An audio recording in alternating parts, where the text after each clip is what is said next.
Hi friends, this is your pal Scott Garibay, and today we are going to talk about American politics and Wicked for Good, 2025 John M. Chu film with Ariana Grande and Cynthia Erivo. And okay, so let's jump into it. It was that one, this was massively political film. So Grace Randolph said this. I have seen it now. And it is what she said. It is fascism and feminism. It's fascism bad. Oz is Trump. All right. Anybody who voted for Trump is a fascist. Hey, I know we haven't said that enough in Democrat. You got to say that again. It's important. Everybody needs to hear that. Yeah. And I love the Democrats are. It is fascinating just how much they love repeating that. What they're willing to sacrifice to say it again and again and again, right? Leach and Miller, man, holy cows! All right, let's stay focused. So first of all, and then also, this movie is nothing but political speech. It doesn't serve as a functioning entertainment in any functioning way. It is message over narrative, message over story. Message, and there's a ton of, so then let's explore what the messages are. So first of all, here's my rating. 1 out of 5 stars. Did not like. Wicked for Good? I don't think so. Wicked for reprises.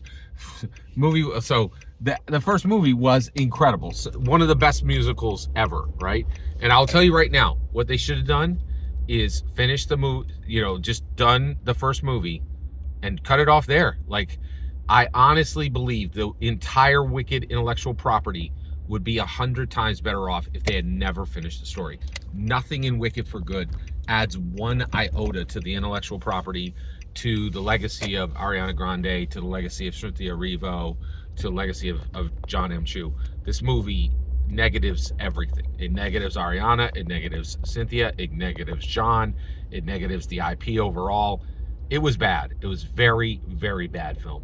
So it's not Wicked for Good, it's Wicked for reprises. It's just the same songs sung worse, right?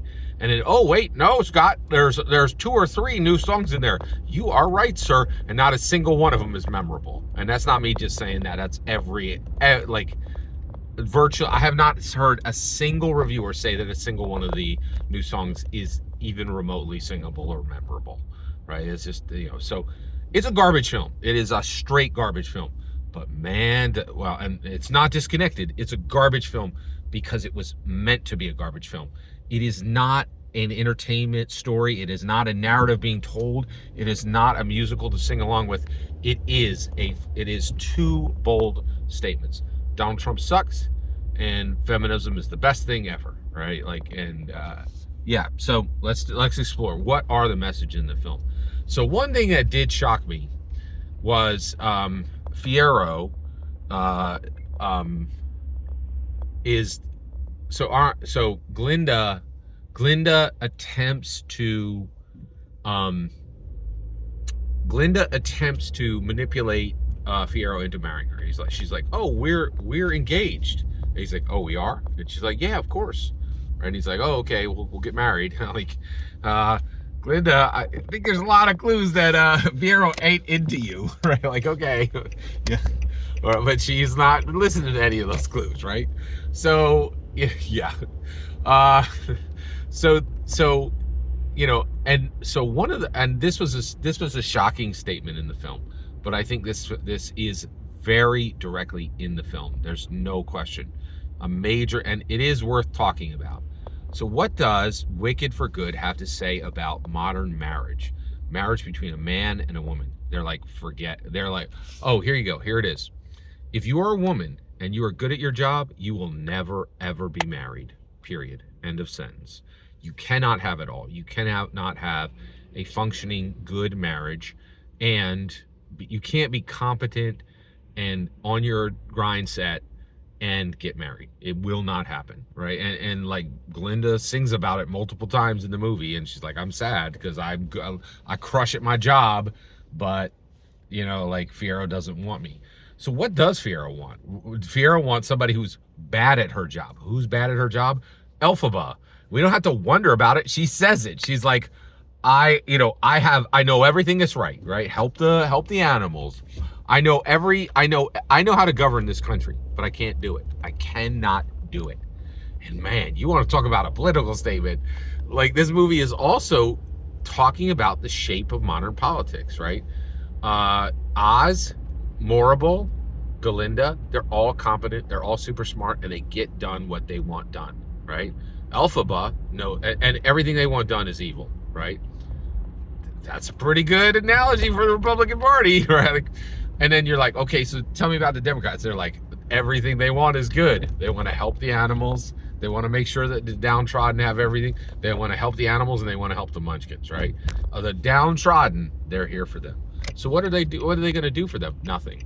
They can't do anything for them because they suck at their job. They have no ability to carry a narrative. They have no ability to carry a message. They have no machinations. They have, oh, everybody, be afraid of Project 2025. You know what you should be afraid of? That the Democrats never had a Project 25. A Project 2025. They have no machinations. They have no plans. They can't do anything. They can't organize. They can't plan. They can't plot. They can't execute. They can't do anything. Right, that's what you should be afraid of, right?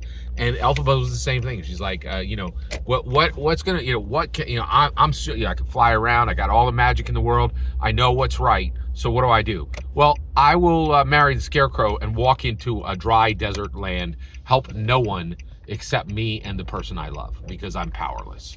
I can read magic. I can cast spells. I can't do anything.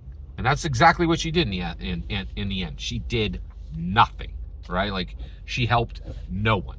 It was like, and Republicans, just like Galinda, did everything that needed to be done, right? Like, and I was kind of shocked that John Chu was like, Democrats suck. They can't do anything. Republicans are evil, but it doesn't matter because they can actually do things. Like, that is the message the movie carries. I was like, you're like, oh, and I will say this, I did enjoy the transparency, right? So as a political statement, as a political ad, as a political campaign, Wicked for Good is interesting. As a movie, it is straight garbage, 1 out of 5. Every single word you just heard in this video is my humble opinion. Nothing more, nothing less. The important part is when I get to hear your humble opinion. When you get in the comments and send your traffic, please consider subscribing and have a fetch millennium.